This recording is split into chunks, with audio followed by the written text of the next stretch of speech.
Today's video is about Russian history. I know most of my tapes here have been religious, but I do have a educational background in art history and other things. And I noticed something here over the last many years. The Russians are the Russian origins is kind of a complicated one. On the one hand, the Russians appear to carry on like a Slavonic nation. I mean, or like the Germans almost. German groups are like Yugoslavia, Czechoslovakia, and then Germany itself.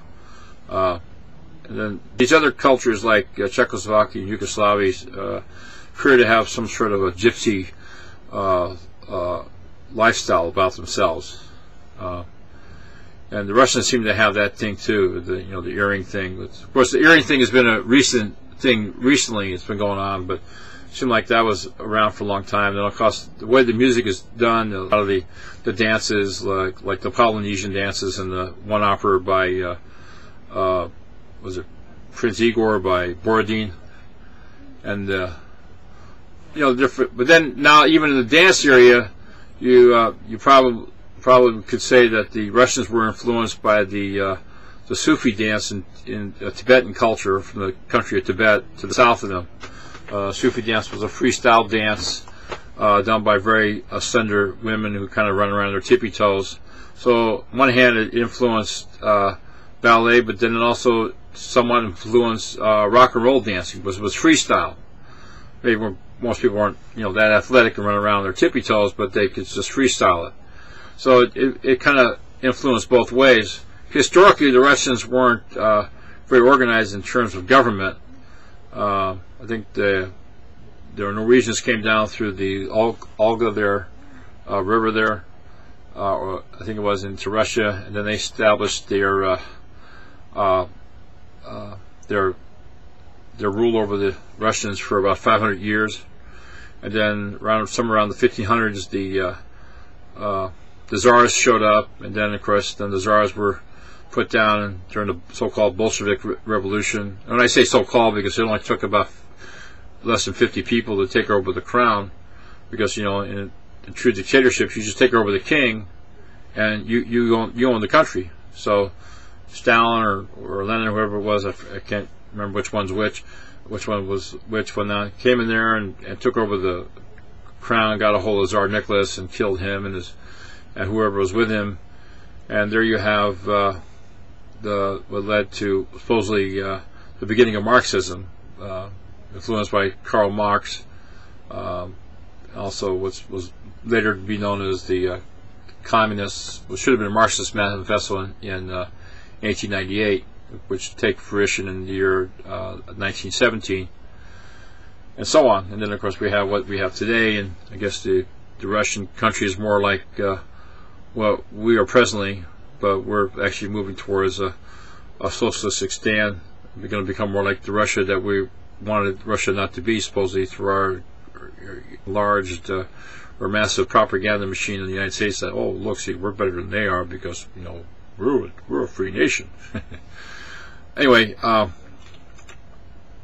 as far as the arts go, with the Russians, there's not many famous Russian artists to speak of. I mean, you have the Fabergé eggs, but not. That's a sort of more, almost falls more in the class of jewelry, so on.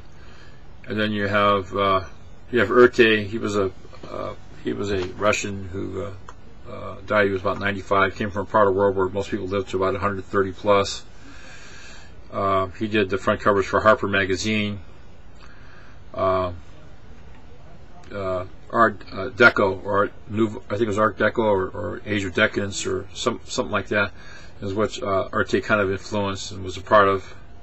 It was a spin-off from the French era, the later part of the 1800s that was going on, and so there's somewhat of a resurgence of that in the United States, in which he was part of, but he really was feeding into an existing system. He didn't necessarily lead a new movement just reenacted a movement here in the United States.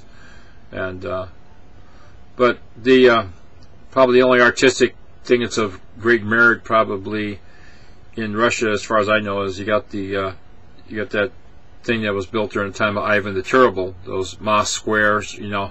And even that, if you look at that carefully, those mosques over there, the way they were built, it looks like it has more like a Turkish or Islamic origin.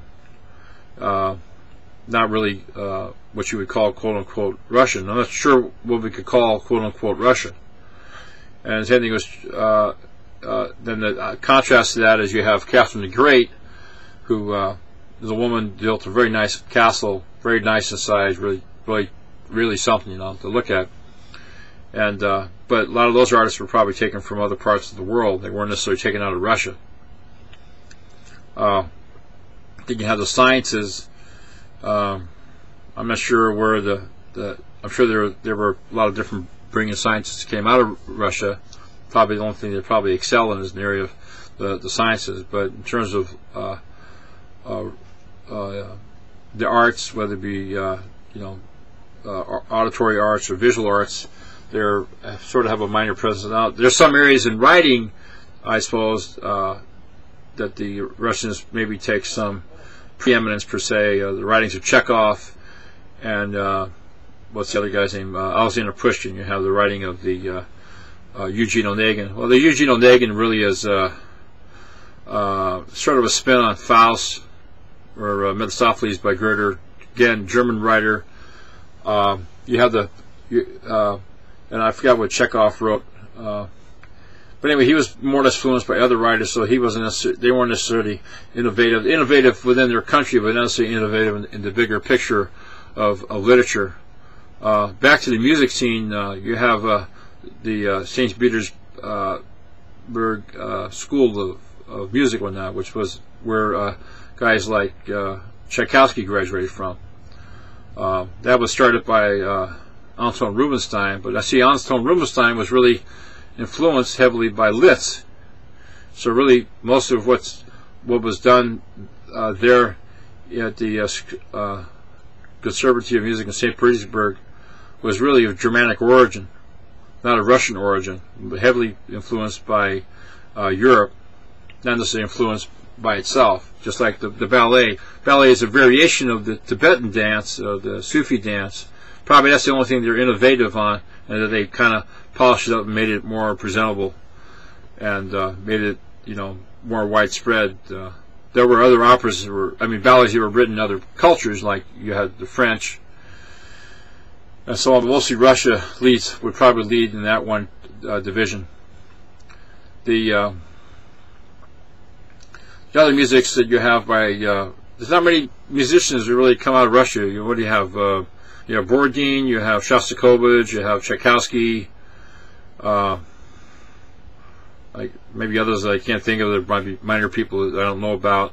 The rock music, though, out of Russia is very interesting. The rock variations, the different types of melodies and things that they use, and background noise. That's very nice to listen to. They have a lot of good different sounds that you don't hear in the United States. And unlike the other stuff you hear in Europe, where I think what they do is in a lot of European rock, even to this day, they kind of do a variation, what they call a kinetic rock, maybe some industrial mixed in there, come like your Crystal Method type music, whatnot. But this rock's got the rock music now coming out of Russia is very innovative. Anyway, that's so much for Russian history, and of course politics, but that's always been a quandary, but then so has it been for Germany and Italy and so on. Technically, Germans lead the world in technology and the arts. The Italians are number 2. You probably could say that the Russians are a distant third, and as far as the United States goes, that they're not even on the Richter scale.